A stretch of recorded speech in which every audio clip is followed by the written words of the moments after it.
I see a lot of people online talk about how fashion, especially fast fashion, has ruined social media. And while I don't disagree with this at all, it did get me thinking about the opposite, how social media has ruined fashion, and more specifically, how it's kind of morphed our view on personal style, our own fashion sense, and honestly, our inner confidence. So today I'll be breaking down this idea to help us better understand why and how social media has kind of upset the flow of our own personal fashion freedom. And I'll be talking about what you can exactly do about it if you find yourself relating. I really enjoy doing these types of opinion piece videos, so if you want to see more content like this, make sure you hit that subscribe button and give this video a thumbs up. And without further ado, let's get into it. Now, just a quick disclaimer before we get into the nitty-gritty details of everything. I am not a licensed mental health professional. I'm just somebody who thinks that style is so much deeper than just what we wear every day, and I just like to look into it. I like to do the research, I like to understand it better, and of course, I like to pass that information along to you. So all of the information in this video is either going to be from my individual research that I've done. I will link every single source in the description box down below, or it'll just be from my own opinion, from my own experiences, etc. As always, if you want to share your own opinion on this topic, I encourage you to leave a kind comment down below. And I also want to say that there are so many different angles that I could have approached when it comes to the relationship between social media and style.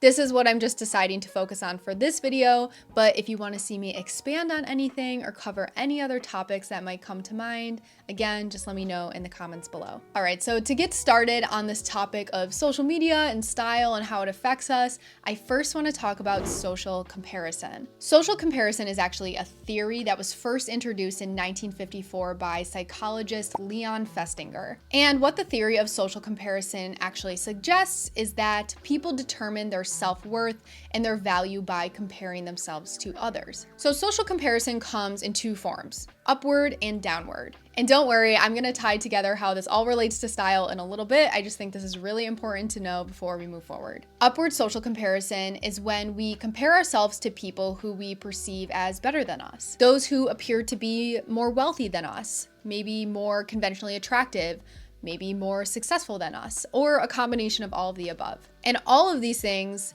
trickle down and translate to style, what we wear, and of course, how we perceive other people based on what they wear. This type of comparison can sometimes inspire us to improve, but at the end of the day, it is going to lead to more feelings of inadequacy because we're measuring ourselves up against this ideal that is out of reach or unrealistic. On the flip side, downward comparison is when we compare ourselves to others that we perceive to be worse off than us. And this just gives us a slight feeling of superiority that fades just as quickly as it comes. So how exactly does this relate to our style? It's because social media has grown into such a major thing that doesn't allow us to only admire outfits anymore. We are now evaluating ourselves against the wardrobes and the aesthetics and the lifestyles of others. Whether it's celebrities or influencers or even just people in our social circle, we're often exposed to this idolized version and oftentimes unrealistic version of style. And this can create pressure to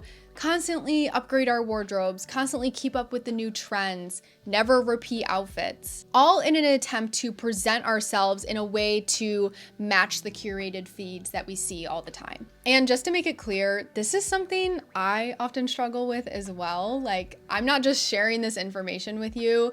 This is especially something I dealt with a lot before I deleted Instagram and TikTok a few years ago. So these are all feelings that I've felt before. Maybe you do, maybe you don't, but I do feel like they're important to share. It's like people get dressed now for the approval of the algorithm. And our style is becoming more about how we're being perceived online. And I just want to make this clear before we move forward.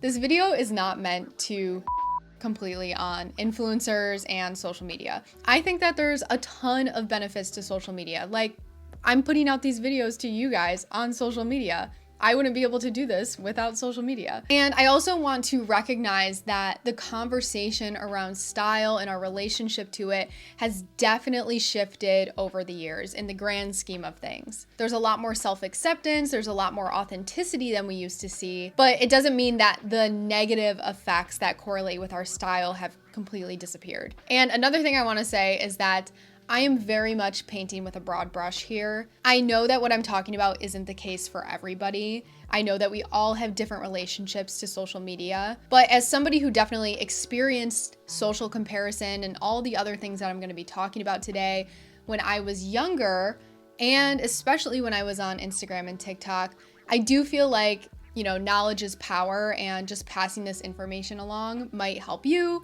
or you can maybe help somebody who's kind of feeling the same way. So with that, I want to talk about how social comparison is often the root of style anxiety. Style anxiety refers to the stress or maybe the self-consciousness we feel when we're deciding what to wear, which is often driven by a fear of being judged or negatively perceived by others. Now, there are so many nuances to style anxiety, so many different layers that we could talk about, but what triggered adding this section for me is the discussion online around wear it once culture. This is gonna sound crazy, you guys, but when I was on Instagram, this was definitely a thing for me. I had a personal rule for a majority of my teenagehood and early 20s that I wasn't allowed to wear an item more than once every 2 weeks. I was constantly posting my outfits on Instagram, and I felt like being an outfit repeater made me less than for some reason. Developing brains, people. Still developing my brain at that time.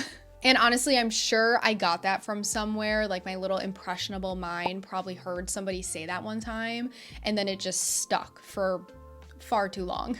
So whether it was consciously or subconsciously, it comes down to the herd mentality, right? Like, we are more comfortable following the likes of other people. So for me, a lot of the influencers that I was following wouldn't be caught dead wearing the same thing twice. Style has turned into this vehicle for crafting a certain image to be seen in a certain light, and people are using it to give this illusion of effortlessness, superiority, ease, and that leads down to overconsumption. Social media is one of the biggest reasons that overconsumption is just continuously rising in today's world, especially when it comes to fast fashion and ultra fast fashion brands. There's this consistent stream of content that is creating a sense of urgency. And this might not be the case for your social media feeds. It totally depends on how you are curating it, who you like to follow, etc. And I'll talk about that in a second, but this kind of trickles into social comparison and style anxiety, where we're feeling the need to stay relevant. So when consumers are influenced to constantly purchase from influencers or brands or any other pages that are pushing this type of consumption online, it works for them because the appeal of the item is lost as quickly as it came. So on social media, you got to be consistent if you want to be successful. And if you're following somebody who's just constantly promoting new items every single day, the latest finds on Amazon, on Shein, whatever the case may be, this is leading to just a rapid turnover of just constant disposal of items. And this isn't just in the hands of consumers, right? Like, influencers do the same type of consumption cycle, obviously. They will buy a new item, they'll wear it a few times, they'll take, content in it, they'll make content in it, and then it gets tossed aside for the next new thing that enters their wardrobe, that they get sent, etc. And this cycle of overconsumption and constantly needing something new, driven by social media, driven by personalities on social media, is just creating more waste. According to Trade, which is a charity shop found in the UK, the average person only wears an item 10 times before disposing it. And it makes complete sense if we look at our society today and the constant desire to turn over new items in our wardrobe to make that feeling of newness and freshness stay relevant. So I think this is kind of twofold, right? I think there's this external pressure to present a certain way, to be up to date on what's happening on social media and what you're wearing. And then I think there's also this pressure on how new items make us feel. Like, we all know that little jolt of dopamine that we get when we buy something new, when something new comes to our front door after we ordered it online. And there are quite a few people out there, especially people, who are actively on social media a lot, who feel this constantly. And it's creating, or has created, this type of throwaway culture that has so many consequences to it. I recently did a 2-part series on how to quit fast fashion where I kind of dive more into the consequences and everything. I would do it here, but we just have so much to talk about. So I will link, it's actually over here, I will link part 1 to this video above here if you're interested in watching. So as I was trying to structure this video, research this video and everything, I was thinking about our attention spans and how they play a role in overconsumption and obviously the quick turnover of trends within social media. So obviously social media has drastically shortened our attention spans. And this is directly affecting how we engage with our clothes, engage with our style, and what we're actively choosing to put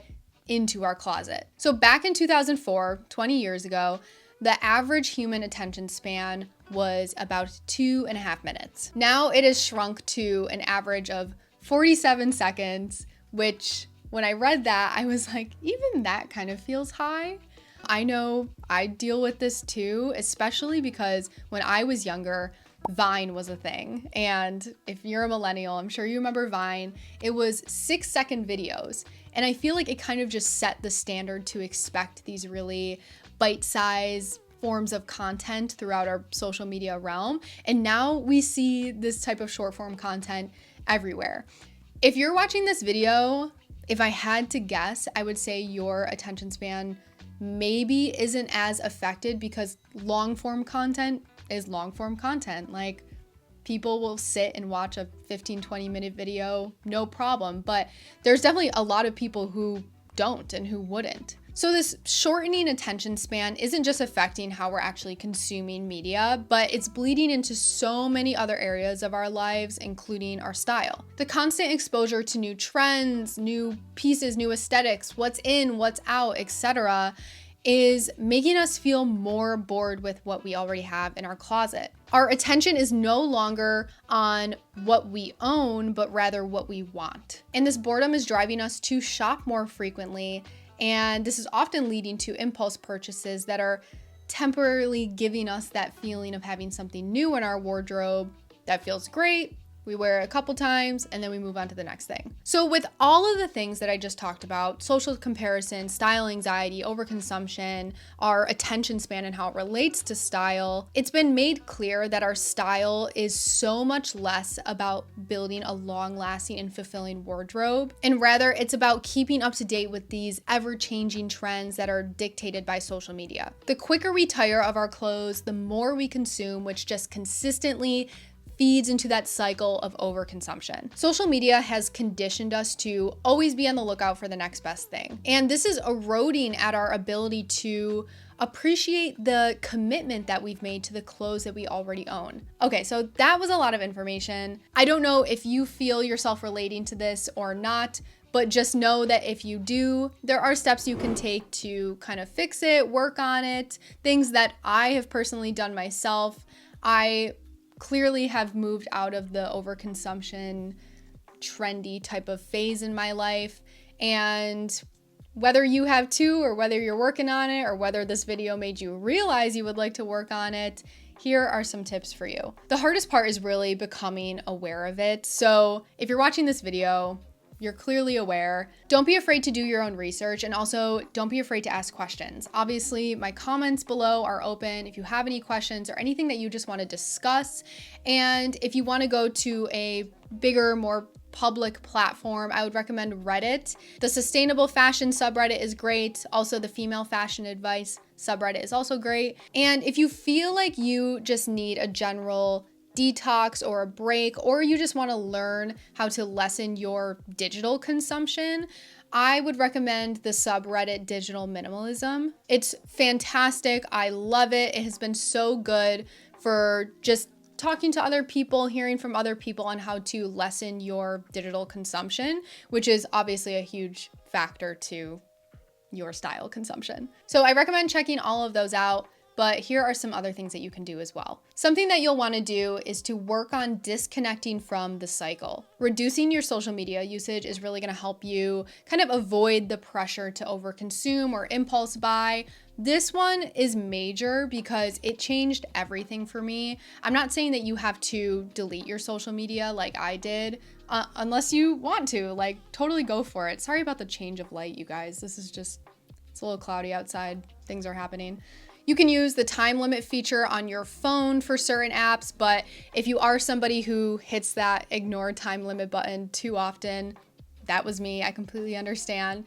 Don't be afraid to delete the app. I'm not saying that you have to delete your account, but I found that when I was first trying to reduce my social media consumption, just getting rid of the app on my phone and only going on my laptop just made it a little less addicting. This is all about retraining the habits in your brain, right? So getting it off of your phone will definitely help you. I also want you to intentionally curate your feed as you would your style. So this is where I recommend following pages that are promoting education over consumption. And keep this in mind moving forward as you give people follows. Are they constantly promoting products, or are they promoting education? It's really important to curate your feeds as you would your style because the two are definitely intertwined. And the last thing that I want to mention is it's really important to build a healthy relationship with your wardrobe. Understanding your personal style, reducing your consumption, and using what you own are really crucial when it comes to better understanding your wardrobe and having a better relationship with it. I recently explored this idea in a video where I talked about how to re-wear your clothes without getting bored. So if you want more information on how exactly to do this, I will link the video above here and you can check it out. But the whole gist of it is that the better the relationship you have with your existing clothes, the less swayed that you're gonna be by external forces like social media. All right, you guys, that is the end of the video. I know this was a lot of information, so I appreciate you sticking around if you did. Leave a comment down below. I would love to hear your thoughts or your opinions about any of the things that I talked about in this video. And if you want to see more of these opinion pieces and you have any ideas on what I could talk about, again, let me know in the comments down below and I would love to chat with you about it. As always, thank you so much for watching. I am so appreciative of your support and I will see you guys next time. Bye.